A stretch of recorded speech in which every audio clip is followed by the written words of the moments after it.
Почитувани граѓани, пред нас е предлог буџетот на владата на Груевски за 2014 година во висина од 2 милиарди и 870 милиони евра. Имавме прилика да го слушнеме министерот Ставровски во неговото излагање дека буџетот за 2014 година, во буџетот за 2014 година планираат наводно 140 милиони евра субвенции за земјоделците. Велам наводно бидејќи како стојат работите, тие за 2014 година немаат планирано ниту едно евро за земјоделците. Имено со овие пари тие ќе ја исплаќаат 2013 година и дел од 2012. Или да ве потсетам како беше лани ова време овде пред собранието, кога измеќарите на Груевски, така наречените лидери на земјоделците, ги носеа глумците за да протестираат ако не се донесе буџетот дека нема да има субвенции за земјоделците. Буџетот се донесе, знаеме како, се донесе буџетот, но од 130 милиони евра за земјоделците нема исплатено ниту едно евро. Да биде трагедијата уште поголема, ни 2012 година не е доисплатена, иако крајниот законски рок 30 јуни одамна измина. Според наши проценки, околу 50 милиони евра се уште им должат на земјоделците. Значи, вкупно 180 милиони евра оваа влада им скрати на земјоделците. И ова е историски најголемо доцнење на исплатата на субвенциите. Каде се овие пари? Овие пари, почитувани земјоделци, се во центарот на Скопје, на плоштадот, или со ваши пари се изградија неколку споменици, се изгради Триумфалната капија, сега ќе го градат Панорамското тркало и театарот, со чие отварање неодамна ви се смееја во лице. Почитувани земјоделци, оваа влада ви должи многу. Оваа влада ве понижи со ваши пари. Треба да ви е јасно дека субвенциите се државна мерка, а не партиска. Субвенциите не ви ги даваат ниту Ставровски, ниту Груевски од джеп. Тие ви следуваат со закон. Агрокомплексот во буџетот на Република Македонија по основ на давачки, како придонеси за плати, разни даноци што ги плаќате кон државата, учествува со 200 милиони евра. Само од нафтата што ја ставаат земјоделците во тракторите, 7 милиони евра влегува во буџетот на име на акциза и ДДВ. И наместо овие пари да ги добиваат земјоделците тогаш, кога им се најпотребни, за да не се задолжуваат по земјоделските аптеки, кај ветеринарните станици, или за да можат да купат нова механизација, за да почне новата сезона, не, тие ги оставија без пари да газат кал до колена во селата каде што живеат, а додека тие ги шетаат скапите чевли и бунди на црвениот тепих кој што вие земјоделци им го пославте. Затоа прашувам, каде се сега истите тие измеќари на Груевски да го прашаат каде се субвенциите за 2012 година, зошто не ги исплаќа субвенциите за 2013 година, затоа што годинава веќе завршува. За споредба, српските земјоделци 90% ги имаат добиено субвенциите за 2013 година, а бугарската влада се обврзала од март да почне исплата на 2014. Кога нова ќе ги додадеме сите бенефиции што ги имаат тамошните земјоделци, од зелена нафта, од регрес на семе, на ѓубрива и други репроматеријали, јасно е зошто нашето производство не е конкурентно. Имено со истиве овие земјоделци и нивните земјоделски производи, нашите се среќаваат на исти пазари. Ама да биде иронијата уште поголема, наместо да ги добијат субвенциите, ние го гледаме директорот на платежната агенција, господинот Тони Димовски, како глуми во спотови на владата, скапо платени спотови, и им вели како е било добро да има некој да им помогне. Само владата на Груевски може вака да го потцени, да ги понижи граѓаните на оваа држава. Тие што подолго ја следиме проблематиката во овој дел, знаеме дека кога почна посериозна исплата на субвенциите 2007, 2008, па и 2009 година, субвенциите за тековната година се исплаќаа до 31 декември. Од 2010 година наваму, со постепено доцнење на исплатата на субвенциите и со измена на законот, крајниот рок да биде 30 јуни, наредната година започна забошотувањето на субвенциите за сега да фали цел еден земјоделски буџет. Ваквото доцнење на парите на земјоделците и една од причините зошто субвенциите немаат развоен ефект. Односно иронијата да биде поголема. Како се зголемуваат субвенциите, така и расте увозот на храна, а површините и производствата опаѓаат. Една споредба. Во 2006 година извозот на прехранбени производи изнесувал 318 милиони евра. Во 2012 година извозот е зголемен за 50%, односно достигнал 479 милиони евра. Но драстично е зголемен увозот на прехранбени производи. Во 2006 година во државата се увезувало храна за 367 милиони евра. За во 2012 година одливот на девизи од државата да се зголеми за 85%, односно достигнува 680 милиони евра. Или дефицитот во 2006 година бил 49 милиони евра, а во 2012 година достигнал 200 милиони евра. Оваа бројка е уште пострашна кога ќе се земе во предвид дека во меѓувреме владата вели дека има исплатено во агрокомплексот 500 милиони евра. Реално, кога ќе имате предвид колку парите не стигнале до земјоделците, не се повеќе од 300 милиони евра. Ова, почитувани граѓани, се поразителни факти на кои актуелната влада, поточно министерот за финансии, нема одбрана. За да сватиме за каков пат на домашното производство се работи, ќе ја покажам само споредбата со производството на пченица. Во 2006 година 3,7 милиони евра сме дале за увоз на пченица. Во меѓувреме, со 100 евра од хектар субвенции, во 2012 година имаме помало производство за 60.000 тони или 20.000 хектари помалку се сеат пченица. Тоа пак значи дека во 2012 година за увоз на пченица од државата се одлеале 18,5 милиони евра. Увозот на брашно го следи овој пат на домашното производство уште подраматично. Ако во 2006 година во државата е увезено брашно во вредност од 800.000 евра, лани дури 10 милиони евра се одлеале од државата.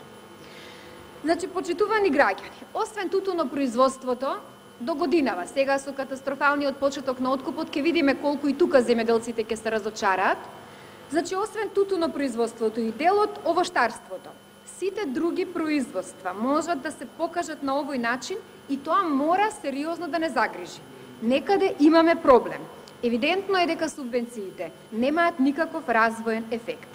Евидентна е нивната злоупотреба, поради што свесно владата не прави анализа да видиме каде и како се трошат овие пари на граѓаните. Наместо на вистинските земјоделци, на надзорната расправа покажавме какви се малверзации се прават со овие пари.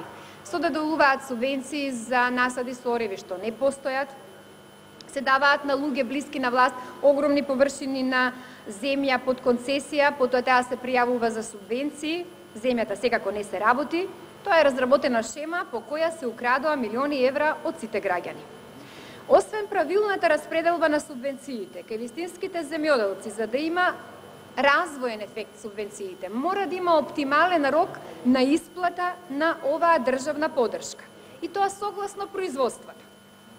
Сточарите, субвенциите мора да ги добиваат после жетва, кога е најефтина добиточната храна, за да можат да купат добиточна храна за добитокот кој што го одгледуваат.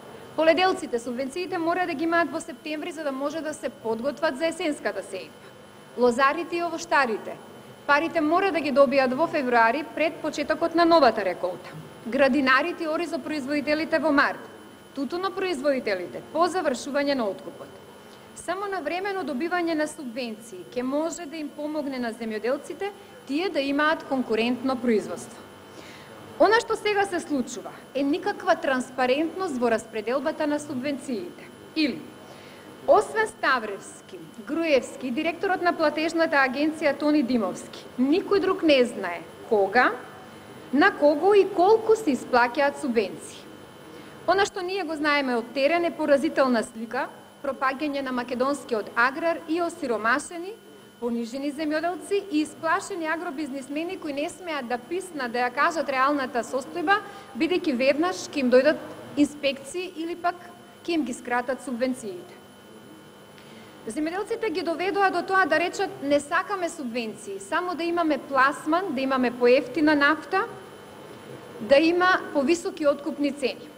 Овде сакам да им се обратам на земјоделците и да им докажам да не бидат скромни и да не се откажуваат од субвенциите, бидејќи тие нив им припаѓаат со закон, тие се државна мерка и субвенции имаат сите земјоделци во земјите од регионот, како и во земјите од Европската Унија. Во Европската Унија дури 40% од буџетот се одвојува токму за развој на аграрот. Но земјоделското производство не се само субвенциите. Земјоделството е тежок сектор. Тој мора да се следи, да се прогнозира и да се реагира на време. Земјоделското производство мора да биде стратешка гранка за една сериозна држава. Како прават другите земји? Оние со сериозни влади кои се грижат за домашното производство. Прво, субвенционираат тоа што увезуваат, за да го намалат одливот на девизи и форсираат извозно ориентирани производи за да го зголемат девизниот прилив. И секако инвестираат во капитални инвестиции како изградба на ладилници, инвестиции во наводнувањето, поволни кредити за земјоделците, зелена нафта и други мерки кои директно или индиректно им помагаат на земјоделските производители. Што се случува кај нас? И 2014 година, според најавениот буџет, не се планира ништо позначајно како инвестиција. Во буџет од близу 3 милиарди евра, владата нема планирано барем 10 милиони евра за субвенционирање на системи за наводнување. Овде велам за субвенционирање, а не за враќање на кредитот за хидросистемот Злетовица, за кој што толку многу се фали оваа влада дека одвојува за наводнување.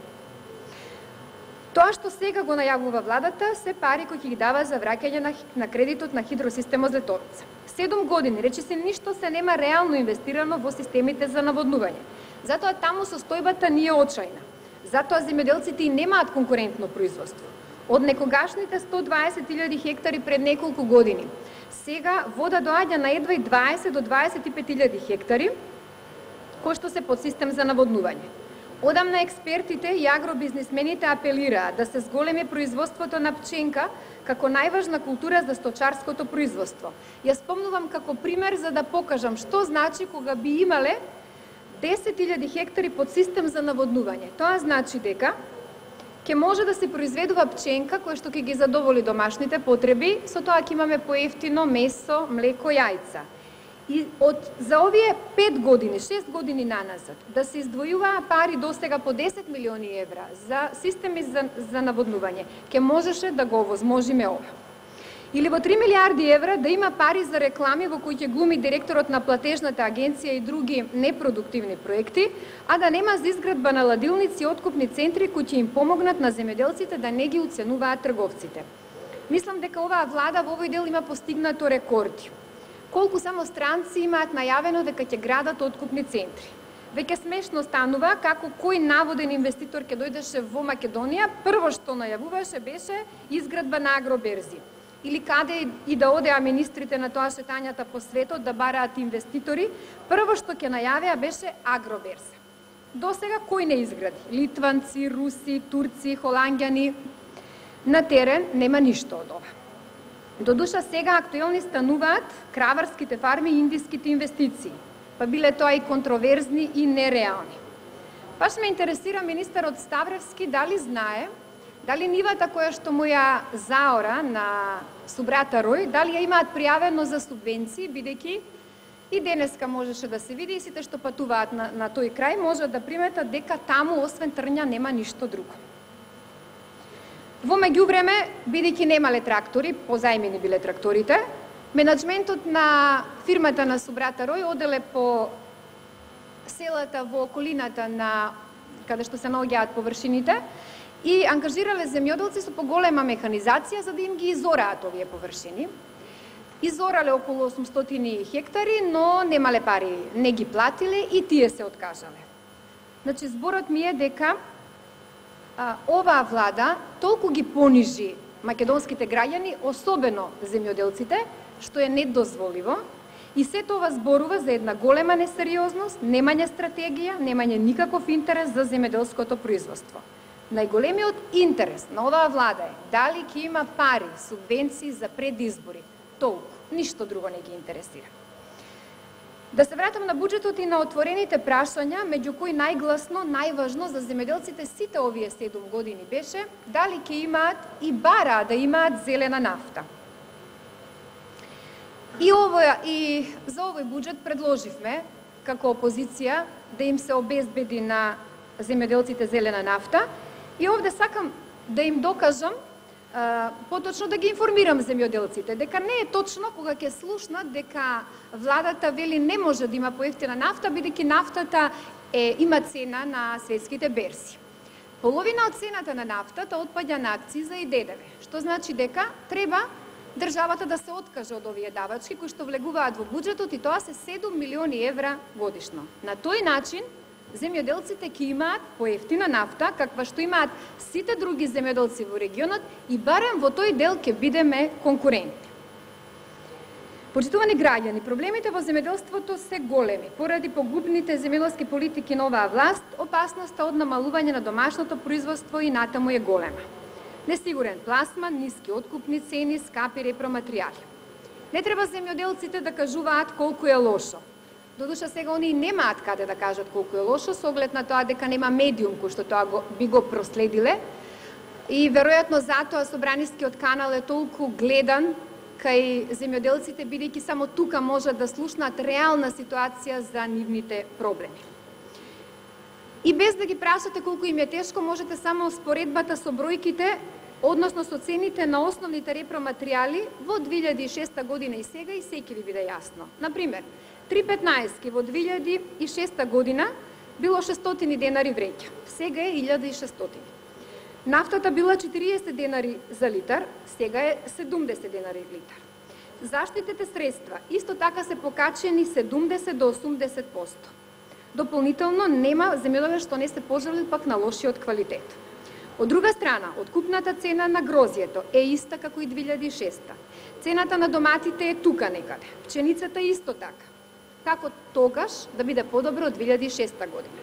Овде морам да ја спомнам, да го спомнам актуелниот откуп на тутун, кој што започна катастрофално и тоа што се случува на терен е вистинска кражба на тутунарите, на тутунопроизводителите и сериозно треба оваа влада да се заложи за нив, да не ги остава само на, како што ја вели министерот за земјоделство, тврдата проценка на откупувачите, а тоа значи дека ако е листот меѓу втора и трета класа, им ги цена трета класа.